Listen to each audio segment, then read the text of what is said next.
আসসালামু আলাইকুম বন্ধুরা, এভাবে রান্না করলে রান্নার স্বাদ হবে দুর্দান্ত আর সাথে থাকবে অনেক টিপস। বন্ধুরা চলেন শুরু করা যাক। আমি এখানে প্রথমে মুড়িঘণ্টর জন্য পেঁয়াজ নিয়েছি, 4টা পেঁয়াজ এবং 3টা রসুন টুকরো করে কেটে নিয়েছি। সাথে আমি তেজপাতা, এলাচ এবং দারচিনি নিয়েছি। তারপর বন্ধুরা আমি আলু নিয়েছি, কিছু ছোট ছোট আলু নিয়েছি।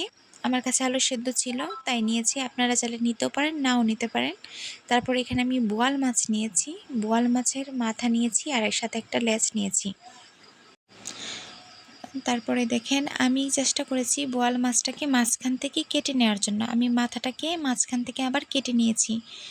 দেখেন বন্ধুরা, আপনারা যদি পারেন তাহলে এভাবে কেটে নেবেন, আবার না কাটলেও চলবে, সমস্যা নেই বন্ধুরা। তারপর আমি এখানে গিয়ে একটা কড়াই বসে নিয়েছি। কড়াইটা ভালোভাবে গরম করে নিয়ে আমি গিয়ে কড়াইয়ের মধ্যে তেল দিয়েছি। তেলটাকে ভালোভাবে গরম করে নিয়ে কেটে রাখা পেঁয়াজগুলো দিয়ে দিয়েছি, পেঁয়াজ রসুনগুলো দিয়ে দিয়েছি। দেওয়ার পর আমি ভালোভাবে নাড়াচাড়া করে পেঁয়াজটাকে ভেজে নেব।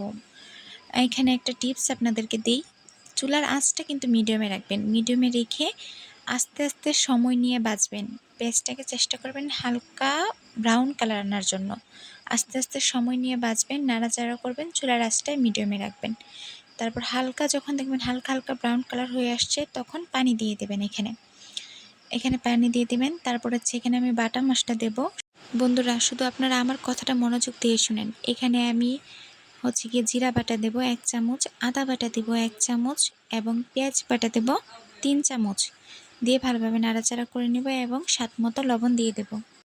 তারপর আমি এখানে গুঁড়া মশলা দেব। মরিচের গুঁড়া দেব গিয়ে 2 চামচ, হলুদের গুঁড়া দেব 2 চামচ এবং সজের গুঁড়া দেব 2 চামচ। দিয়ে ভালোভাবে নাড়াচাড়া করে নেব। বন্ধুরা এখন সবচেয়ে বেশি গুরুত্ব গিয়ে মশলাটাকে কষানো। এখানে মশলাটাকে ভালোভাবে কষাতে হবে যেন মশলার কাছ থেকে কোনো কাঁচা গন্ধ না আসে। একদম ভালোভাবে কষাবেন। যখন দেখবেন মশলার উপর থেকে এরকম তেল ছেড়ে দিয়েছে তখন বুঝবেন যে মশলাটাকে কষানো হয়ে গেছে বন্ধুরা। তারপর আমি এখানে আগে থেকে কেটে রাখা মাছ দিয়ে দেব, মাছের মাথা দিয়ে দেব। যেহেতু আমি মাছের মাথা দিয়ে মুড়িঘণ্ট বানাবো বন্ধুরা। দিয়ে ভালোভাবে নাড়াচাড়া করে নেব। এখানে তারপর আমি যে আলুগুলো রেখেছিলাম সেই আলুগুলো দিয়ে দেব। ভালোভাবে নাড়াচাড়া করে এখানে আমি আলুগুলো দিয়ে দেব। আর সেদ্ধ আলু ছিল, আমি আলুটাকে ছিলে খোসাটাকে ছাড়িয়ে আমি এখানে হাত দিয়ে জাস্ট ভেঙে দেব। দেওয়ার পরে আমি এখানে অল্প পানি দিয়ে দেব।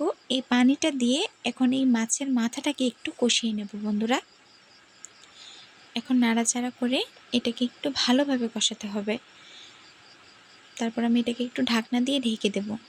ডেকে দেখেন এরকমভাবে কষিয়ে নেবেন, নাড়াচাড়া করবেন, না হলে কিন্তু লেগে যাবে। ভালোভাবে নাড়াচাড়া করে নেবেন। একবার বানিয়ে দেখেন বন্ধুরা, কত মজা হয়, ভাতের সাথে খেতে অসাধারণ অসাধারণ লাগে বন্ধুরা। তারপর আমি এখানে পরিমাণ মতো পানি দিয়ে দেব। এখন কেন পানি দিয়েছি, কারণ কি মাছটা যেহেতু শক্ত থাকে মাছের মাথাটা, তাই এখানে আমি পানি দিয়েছি। পানি দিয়ে এখন আমি মাছটাকে নরম করে নেব। তারপর গিয়ে বন্ধুরা মাঝে মধ্যে 1-2 বার ঢাকনা খুলে নাড়াচাড়া করে নেবেন, নাহলে কিন্তু তলানিতে লেগে যাবে। 1-2 বার কিন্তু আপনারা নাড়াচাড়া করে নেবেন। একদম ঝোলটাকে দিয়ে একদম শুকিয়ে ফেলবেন। মাছের মুড়িঘণ্টর স্বাদই এটা। এখন আমি আবার ঢাকনা দিয়ে ঢেকে দেব। তারপর আবার ঢাকনা খুলে নেব। এই দেখেন পানি কিন্তু অনেকটা শুকিয়ে গেছে। এখন কিন্তু ভালোভাবে নাড়াচাড়া করে নেবেন, আর ঢাকনা দিয়ে এখন ঢাকতে হবে না। মাছটাকে চেষ্টা করবেন একটু নাড়াচাড়া করে ভেঙে দেওয়ার জন্য। একটু নাড়াচাড়া করে মাছটাকে একটু ভেঙে দেবেন, তাহলে মুড়িঘণ্টর স্বাদ আরও দ্বিগুণ বেড়ে যাবে বন্ধুরা। এখন ভালোভাবে নাড়াচাড়া করে একদম পানিটাকে শুকিয়ে নেবেন। এখানে আর কোনো পানি রাখার দরকার নেই, একদম ভাজা ভাজা করে ফেলবেন। এই পর্যায়ে কিন্তু ভালোভাবে নাড়াচাড়া করতে হবে, না হলে কিন্তু তলানিতে লেগে যাবে বন্ধুরা।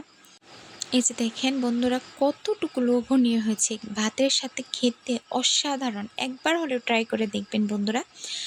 এরকম আরও নতুন নতুন ভিডিও পেতে আমার চ্যানেলটাকে লাইক করবেন, কমেন্ট করবেন এবং অবশ্যই সাবস্ক্রাইব করে দেবেন। তাহলে সবার প্রথমে আমার ভিডিওগুলো চলে যাবে আপনাদের কাছে।